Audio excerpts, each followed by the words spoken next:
ഇവിടെ ഇരയായി അതിജീവിതയായി ഒരു യുവ നടി എത്തിയപ്പോൾ പ്രതിഭാഗത്ത് ഗൂഢാലോചനയ്ക്ക് പിന്നിൽ ദിലീപ് എന്ന ജനപ്രിയ നടൻ എന്നുള്ളതായിരുന്നു നിരീക്ഷണം. പക്ഷേ പ്രോസിക്യൂഷന്റെ വാദങ്ങൾ സ്ഥിരീകരിക്കുന്ന ശരിവെക്കുന്ന തെളിവുകളിലേക്ക് പോകാൻ പ്രോസിക്യൂഷന് അല്ലെങ്കിൽ അന്വേഷണ സംഘത്തിന് സാധിച്ചിട്ടില്ല എന്ന് വേണം നമുക്ക് മനസ്സിലാക്കാൻ. ദിലീപിന് വലിയ ആശ്വാസമാകുന്ന വിധി പ്രസ്താവമാണ് പ്രിൻസിപ്പൽ സെഷൻസ് കോടതിയിൽ നിന്ന് ഇപ്പോഴുണ്ടാകുന്നത്. നടൻ ദിലീപിനെ കുറ്റവിമുക്തനാക്കിയിരിക്കുന്നു കോടതി എന്നുള്ളതാണ്. അതേസമയം ആദ്യത്തെ 1 മുതൽ 6 വരെയുള്ള പ്രതികൾ കുറ്റക്കാരാണ് എന്നും കോടതി കണ്ടെത്തുന്ന സാഹചര്യം ആണ് ഉള്ളത്. ഇതുവരെ ഉണ്ടായിരുന്ന ആരോപണങ്ങൾ 2013 കൊച്ചിയിൽ വെച്ച് അബാദ് പ്ലാസ ഹോട്ടലിൽ വെച്ച് കൊട്ടേഷൻ നൽകിയെന്ന അന്വേഷണ സംഘത്തിന്റെ നിരീക്ഷണം കണ്ടെത്തൽ ഉൾപ്പെടെയുള്ളവ കോടതി തള്ളിക്കളയുന്ന സാഹചര്യം. എന്തുകൊണ്ടാണ് കോടതി ഇത്തരത്തിലൊരു നിരീക്ഷണത്തിലേക്ക് എത്തിയത് എന്നത് വിധി പ്രസ്താവത്തിന്റെ വിശദാംശങ്ങളിലേക്ക് പോകുമ്പോഴേ നമുക്ക് മനസ്സിലാകുകയുള്ളൂ. പക്ഷേ എടുത്തു പറയേണ്ടത് അടച്ചിട്ട മുറിയിലടക്കം നടന്ന വിചാരണ നടപടികൾ, മെമ്മറി കാർഡിന്റെ ഹാഷ് വാല്യൂ അടക്കം മാറിയ സാഹചര്യം, കോടതിയുടെ കസ്റ്റഡിയിലിരിക്കെ തന്നെ മെമ്മറി കാർഡ് അനധികൃതമായി പരിശോധിച്ച സാഹചര്യം, ഇടയ്ക്ക് വിചാരണ തടസ്സപ്പെടുത്തുന്നതിന് പലയാവർത്തി സുപ്രീം കോടതിയിലേക്കടക്കം ദിലീപ് പോയ സാഹചര്യം, അതെല്ലാം നിലനിൽക്കെ തന്നെ ദിലീപ് കുറ്റവിമുക്തനാക്കപ്പെടുന്ന സാഹചര്യമാണ് ഇപ്പോൾ കീഴ്ക്കോടതിയിൽ നിന്ന് ഉണ്ടാകുന്നത്. നടി ആക്രമിക്കപ്പെട്ട കേസിൽ അതിജീവിതയെ ആക്രമിച്ച അതിജീവിതയെ ബലാത്സംഗം ചെയ്യുന്നതിന് നേതൃത്വം നൽകിയ ആദ്യത്തെ 6 പ്രതികൾ കുറ്റക്കാരാണ് എന്ന് കണ്ടെത്തുമ്പോൾ അതിന് ഗൂഢാലോചന നടത്തിയ, അതിന് കൊട്ടേഷൻ നൽകിയെന്ന് 1-ാം പ്രതിയായിട്ടുള്ള പൾസർ സുനി പറയുന്ന നടൻ ദിലീപ് കുറ്റവിമുക്തനാക്കപ്പെടുന്ന സാഹചര്യം ആണ് ഉള്ളത്. നടൻ ദിലീപിനെ സംബന്ധിച്ച് വലിയ ആശ്വാസകരമാകുന്ന കോടതി വിധി തന്നെയാണ് ഈ ഘട്ടത്തിൽ പുറത്തു വന്നിട്ടുള്ളത്. ദിലീപിനെതിരായ ആരോപണങ്ങൾ തെളിയിക്കുന്നതിൽ പ്രോസിക്യൂഷനും അന്വേഷണ സംഘവും പരാജയപ്പെടുന്നു എന്നുള്ളതാണ്. ഒരു പക്ഷേ ഇനി മേൽക്കോടതി അടക്കം സമീപിക്കുന്ന സാഹചര്യം ഉണ്ടായേക്കാം. അത് അടുത്ത ഘട്ടമാണ്. പക്ഷേ ഇപ്പോൾ ദിലീപിന് കുറ്റവിമുക്തനാകാൻ സാധിച്ചു എന്നത് വലിയ ആശ്വാസമാണ്. ഇതേ കേസിൽ 85 ദിവസം അഴിയെണ്ണിയ ജനപ്രിയ നടൻ ആയിരുന്നു ദിലീപ് എന്നതാണ്. വീണ്ടും ദിലീപ് അഴിക്കുള്ളിലേക്കോ എന്ന ചോദ്യമായിരുന്നു അവിടെ ഏറ്റവും പ്രസക്തമായിട്ടുള്ളത്. അവിടെയാണ് ദിലീപിന് ആശ്വാസകരമാകുന്ന ഒരു വിധി പ്രസ്താവം ഇപ്പോൾ എറണാകുളം പ്രിൻസിപ്പൽ സെഷൻസ് കോടതിയിൽ നിന്ന് ഉണ്ടാകുന്നത്. ദിലീപ് കുറ്റവിമുക്തൻ എന്നതാണ് ആ വിവരം. എന്താണ് അത്തരത്തിലൊരു നിരീക്ഷണത്തിലേക്ക് പോയത് എന്നതിൽ ഇനിയും വ്യക്തത കൈവരേണ്ടതുണ്ട്. ദിലീപിനെ വെറുതെ വിട്ടിരിക്കുന്നു എന്നുള്ളതാണ്.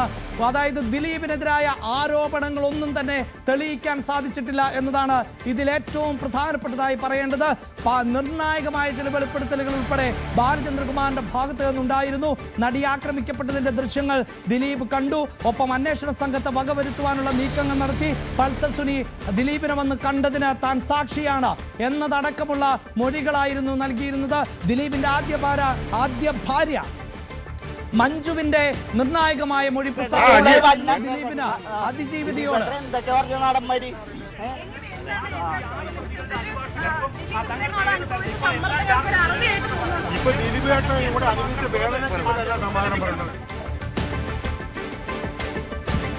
ദിലീപ് അനുകൂലികൾ ഉൾപ്പെടെയുള്ളവർ കോടതിയിലുണ്ട് എന്നാണ് നമുക്ക് മനസ്സിലാക്കാൻ സാധിക്കുന്നത്. അങ്ങനെ കോടതി പരിസരത്ത് ദിലീപ് അനുകൂലികളുടെ വലിയ ഒരു നിര നമുക്ക് കാണാൻ സാധിക്കുന്നു. ഒരു പക്ഷേ വരും മിനിറ്റുകളിൽ ദിലീപിന് വേണ്ടി ആഹ്ലാദ പ്രകടനങ്ങൾ ഉണ്ടായാൽ, ലഡു വിതരണങ്ങൾ ഉണ്ടായാൽ, മധുര പലഹാരങ്ങൾ വിതരണം ചെയ്താൽ കേരളത്തിന്റെ അങ്ങേയറ്റം മുതൽ ഇങ്ങേയറ്റം വരെയുള്ള സ്ഥലങ്ങളിൽ ദിലീപ് ഫാൻസ് ഒരു പക്ഷേ തയ്യാറെടുത്ത് നിൽക്കുകയായിരിക്കാം. അതായിരിക്കാം ഇനി കാണാൻ പോകുന്നത്. പക്ഷേ ഇവിടെ അതിജീവിതയ്ക്കൊപ്പം അവൾക്കൊപ്പം എന്നത് തന്നെയാണ് കേരളത്തിന്റെ സാമൂഹികമായ പൊതുനിലപാട്. ആർക്കു വേണ്ടി ഈ കൊട്ടേഷൻ നടപ്പിലാക്കിയെങ്കിലും അവരെ നരാധമന്മാർ എന്നല്ലാതെ മറ്റൊന്നും വിശേഷിപ്പിക്കാൻ നമുക്ക് സാധിക്കില്ല. അവിടെയാണ് 1 മുതൽ 6 വരെയുള്ള പ്രതികൾ കുറ്റക്കാരാണ് എന്ന് കോടതി കണ്ടെത്തുന്നത്. അവരാണ് ആ കുറ്റകൃത്യത്തിൽ നേരിട്ട് പങ്കാളികളായത്.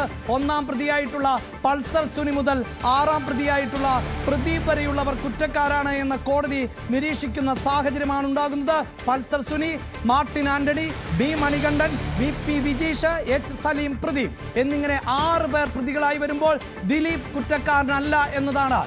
ഇപ്പോൾ ഞാൻ സൂചിപ്പിച്ചതുപോലെ തന്നെ മധുര പലഹാരം വിതരണം ചെയ്യുന്ന, ലഡു വിതരണം ചെയ്യുന്ന, കോടതി പരിസരത്ത് പോലും ലഡു വിതരണം ചെയ്യുന്ന സാഹചര്യം ആണ് ഇപ്പോൾ ഉള്ളത്. അല്പസമയം മുമ്പ് സൂചിപ്പിച്ചതുപോലെ വലിയ ആഹ്ലാദ പ്രകടനങ്ങളിലേക്ക് ഒരു പക്ഷേ ദിലീപ് അനുഭാവികൾ ഇപ്പോൾ ഉണ്ടായേക്കാം. ദിലീപിന് വേണ്ടി വലിയ വാദം ഉന്നയിച്ചിരുന്ന രാഹുൽ ഈശ്വർ ഇന്നത്തെ ദിവസം ഉണ്ടാകുമെന്നൊക്കെ നേരത്തെ പറഞ്ഞതാണ്. പക്ഷെ രാഹുൽ ഈശ്വർ അതിജീവിതയെ അപമാനിച്ചതിനാണ് ഇപ്പോൾ അഴിയെണ്ണുന്നത് എന്നത് തന്നെയാണ്.